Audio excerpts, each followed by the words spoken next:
Hello everyone, Cassandra Good reporting live to you from my home office here in Albany, Georgia. And today I want to talk about information overload. Information overload in network marketing.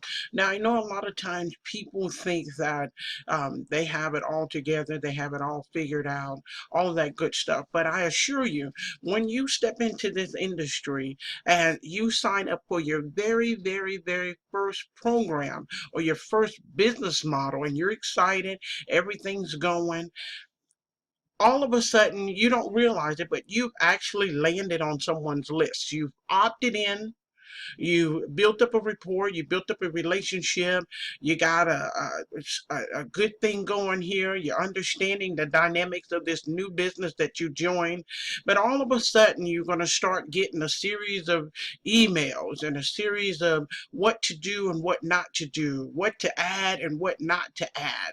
And in the midst of all those series of emails, you're going to get more links to join, more things to add, more tools and more resources.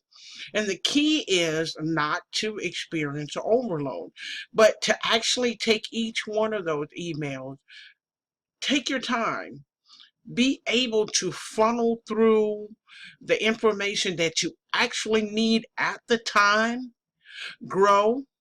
Make sure you maximize that level. Make sure you educate yourself for that level before you move on to the next thing. And I can remember my first real overload. And I kid you not, I come from a direct mail background, so it was easy. To me, it was a matter of getting your 8.5 by 11 flyers printed, or your trifolds printed, or your 5 by 7s, or your 4.25 by 3, or whatever. You just got whatever you needed printed, made sure that you had some envelopes that were professionally crafted with your return address label on it. And sometimes you might have had a little bit of graphics on there that brand you as a person in the marketing industry. And then you also made sure that you got your labels, whether or not you received them on a floppy disk, and made your own labels, your Avery labels, or whatever brand that you choose to use. And then you affixed postage. Easy, right? Yes, that was easy. But then when you start making the transition to go online, and I remember my first overload moment really came in 2001, where I was online and everyone said, Cassandra, get a website. Cassandra, get a newsletter listing. Cassandra, get your own e-sign listing. Cassandra, do this. And Cassandra, do that. And I was like, okay. And it was amazing because I was like a kid in a candy store. I saw all these delicious treats. I saw how all of them could be helpful. But if you really think about it, all those delicious treats, if you don't take care of each one of them, meaning that every time you indulge in them, you end up with what? A mouth full of cavities. So network marketing is the same way. You get that information overload, you can actually burn out. And instead of being effective for your business model, you'll be defective for your business model and create stagnation. You won't grow. You won't reach the level of success that you're looking for because your mind will be so conflicted with all of the overload. So what I say is a few tips that I have for you all today. I want to share with you what I've been able to do. And once I broke through the barrier of experiencing information overload, and it has happened to me a couple of times, especially when new things are happening, and it's all been internet based. It really has. It all been online based. So it's easy to get, you know, caught up in that whole run of the mill thing and trying to follow everybody and trying to follow your mentor. You're seeing him or her have so much success, but at the same token, you're drowning. You're drowning. And every time you try to reach up to the top to get just a little bit of air, you just don't get there. And so what you want to do is make sure you follow a few tips. And a few tips that I have, I've always been the type of person, when I have a business model model that I'm interested in and I step into it, I make sure I try to learn as much as I can about that business model, because what happens is in this industry, you're going to share it with other people. That's the only way that you can create your income from that business model.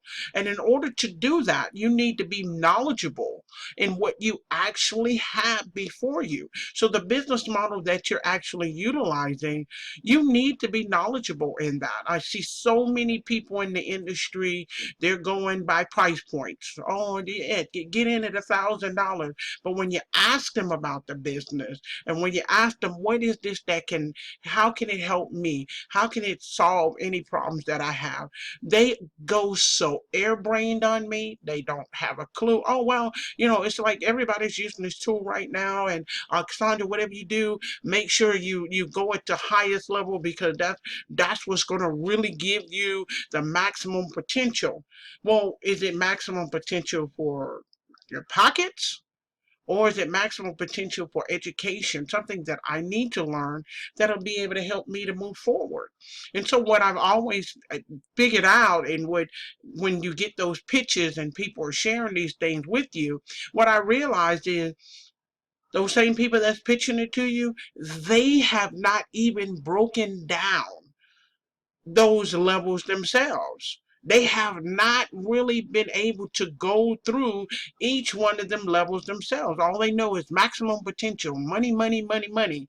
And what you really want to do is make sure so you don't overload yourself, because if you don't have the education needed to be able to share those business models, I don't care what price point you get to or what price point you come in at, that information overload will keep you stagnant. You will not be able to move forward no matter what, because I assure you, this day and age, there are many people that are coming on the internet now. There are many people that want online success, but they need to understand the dynamics, and they need to understand the business platforms that they're embarking on or what they want to step into, so that they can pass that on to other people.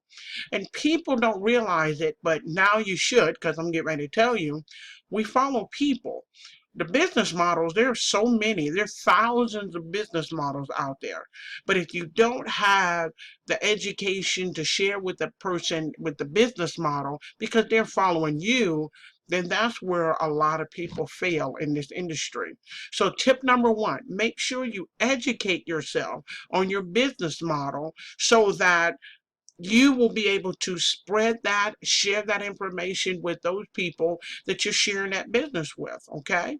Number two, for information overload, if you have to, get off of different things that are not, they're doing you a disservice. If they're not being relatively vital for you, or they're not being productive for you, or giving you some course of satisfaction, no matter what it is, or no matter how minute it is, leave it alone. If you're not good with Pinterest, why are you over on Pinterest? If you're not good with Instagram, why are you over on Instagram? You need to tap into something that is actually going to fluidly give you the best results. And those are usually things that you're comfortable with doing. That's where I tell people to start off with, so that they can at least get the flow of things working for them. Start seeing some profits for yourself, get out of the red, get in the black. And then after that, after you've learned and you've mastered that, then if you want to say, well, you know what, I don't really know a lot about Pinterest, but I want to learn. So now I have the time, because I have this over here working for me. It's bringing me profits. It's allowing me to see what I stepped into this industry in the first place, finally. So then you move yourself forward. That's how that works. You don't pile on a whole bunch of stuff because people are trying to sell you a whole bunch of resources, a whole bunch of tools at one time, because trust me, you can only learn one of them one at a time. And I see people take a little bit from this and a little bit from that, a little bit from that, and don't know nothing. They just know a little bit of each one, but not enough to take them to the next level, or to catapult them to reach their goals that they're intending to reach, okay? And third, lastly but not least, be patient with yourself. I see so many people, if you're willing to work on a job, okay, or your career for 25, 30 years or whatever, and wait for that 401k plan to cash in, or wait for that pension plan to cash in, or whatever. Why is it that when you get online, you don't have patience? What is that all about? That is so essential that you learn to have patience. Don't worry about what somebody else is earning. Focus on getting your strong points, building your strong points. And if it's just one thing, you have many people that have mastered several things. But trust me, they had to master each one of them individually, one at a time. You will get there. So be patient with yourself. Allow yourself that time to grow. Allow yourself that time to be efficient to the people that you're bringing into your business. Allow yourself to be the true leader that you need to be for those people that are willing to step up and say, hey, I choose you as a mentor. So make sure you're educating yourself, making sure that you don't overload yourself with material. Take it a little bit at a time, and mostly, lastly, but not least, always be patient with yourself. Give yourself credit when credit is due. That is the best thing that I've seen and I've experienced that helps me to not experience that information overload. Now, I hope this has helped you dramatically, give you a little bit of tidbit, slow down, digress, smell the flowers, enjoy yourself, and always remember that taking these small tips will make a massive difference in you building your business. Well, thank you so much for listening today. My name is Cassandra Good. I'll speak to you later. Bye for now. Have a good one.